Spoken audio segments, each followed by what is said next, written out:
अमर प्रेम राधा कृष्ण।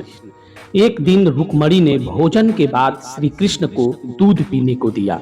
दूध ज्यादा गर्म होने के कारण श्री कृष्ण का हृदय जला और मुंह से निकला, हे राधे। यह सुनते ही रुक्मणी बोली, हे प्रभु, ऐसा क्या है राधा में जो आपकी हर सांस पर उनका ही नाम होता है। मैं भी तो आपसे अपार प्रेम करती हूँ, फिर भी आप हमें तो कभी नहीं पुकारते। श्री कृष्ण ने कहा, हे देवी, क्या आप कभी राधा से मिली हैं? ऐसा पूछकर कृष्ण मंद मंद मुस्कुराने लगे। रुक्मणी ने कहा, नहीं, आज तक मैं राधा से कभी नहीं मिली हूँ। अगले दिन रुक्मणी राधा जी से मिलने उनके महल पहुंची और राधा जी के कक्ष के बाहर एक अत्यंत खूबसूरत स्त्री को देखा। उस स्त्री के मुख पर प्रकाश जैसा तेज था और उसका चेहरा दमक रहा था। रुक्मणी ने सोचा, हो न हो यही राधा जी है, और उस स्त्री के चरण छूने लगी। ऐसा देखकर उस स्त्री ने कहा, आप कौन हैं और मेरा पैर क्यों छू रही हैं? रुक्मणी ने अपना परिचय बताया और आने का कारण भी बताया। रुक्मणी की बात सुनकर उस सुंदर स्त्री ने कहा, मैं तो राधा जी की दासी मात्र हूँ।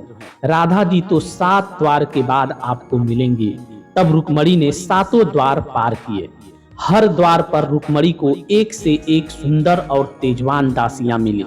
रुक्मणी उन दासियों को देखकर सोच रही थी कि अगर राधा जी की दासियां इतनी सुंदर हैं तो स्वयं राधा रानी कैसी होंगी। ऐसा सोचते हुए वह राधा जी के कक्ष में पहुंची। कक्ष में पहुंचते ही रुक्मणी ने राधा जी को देखा। वे अत्यंत रूपवान एवं तेजस्वी थीं।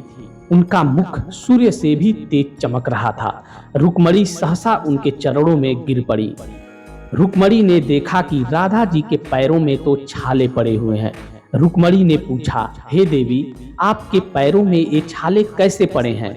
तब राधा जी ने कहा, देवी, आपने कल कृष्ण जी को जो दूध दिया वो बहुत ज्यादा गर्म था, जिससे उनके हृदय पर छाले पड़ गए, और उनके हृदय में ही तो मेरा वास होता है। यह सुनकर रुक्मणी को बहुत आश्चर्य हुआ। वह राधा कृष्ण के प्रेम के पराकाष्ठा को समझ गई। उन्होंने राधा जी का दर्शन कर अपने को धन्य समझा।